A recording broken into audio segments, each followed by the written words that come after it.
So here's my instructional footprint.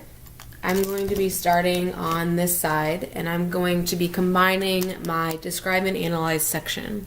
So the first part here is my students. So my students are at the heel of my foot because I fully believe that they're, the heel is kind of like the pressure of your foot. So where everything is located, and my students are the center of everything I do and what I do. And so though it's not the center of the foot, it's where the most pressure is held, and so I just feel like that's the most important part, and so that's why my students are there.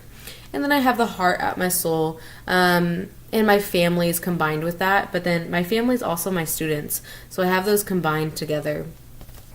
At the top here is, it says obstacles equal success. So this is something that I constantly remind my students of, that struggling is good. We want you to struggle. We want you to make mistakes. It's only going to help you learn. And so I kind of feel like this is a really important part of who I am and why I teach, because I do believe that I want kids to struggle, and I want them to kind of determine what's important and why am I struggling. And so I think that's an important part of who I am. Relationships are at my big toe because that's kind of like where I'm being led. That's like the forefront of everything I do. It's the top of the foot. And relationships, meaning with my students, with my peers, with my colleagues, just kind of relationships are kind of key onto why I do what I do, and it's key to who I am. On this side here, I have planning and growth that have arrows going from the top to the bottom. This is where my log is focused. Sorry about my dog, but this is where my log is focused. It's just in the planning aspect. So the feedback that I'm giving students, and I think that's important. And also just intentionally planning so that I know what kind of questions I'm going to ask, what kind of activities I'm going to do, what think time I'm going to allow, what wait time. Are they going to partner up with something? Are they going to write something down?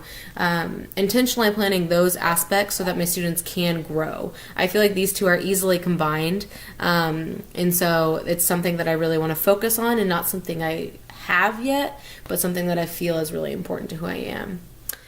This heel is learn, because learning for myself and just bettering myself and how I am as a teacher and how I am as a student is something that I really find important, and so that's kind of why this is the heel of this foot.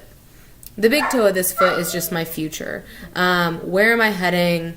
And I think that's just the big picture planning in me, is like, where am I heading and how is that leading what I'm doing? Oh, sorry about my dog. Some other small things I added are just behavior, instructional strategies, and then kind of just like my heart and who I am as a person and learning in general. So this is my instructional footprint. One piece that I want to reflect upon is, again, this area here. This is like the area I really feel like I have to grow in. And so with my log and with my planning, I just really want to make sure that I am planning in those scheduled think times, because I don't think I do that enough. Some subjects I do really well on. For example, math. I feel like I am a pretty good planner for math, and just planning in those really thought-provoking problems. Whereas in reading, like whole group reading, I don't think I do a good enough job of having them jot down their thoughts and keeping track of that on paper. And so that's something that I really want to grow in. One thing I also think that I need to place a bigger emphasis on is the relationship aspect. With my colleagues and with my peers, just making sure I'm like digging into those relationships along with the relationships with my students as a whole. So there's my footprint.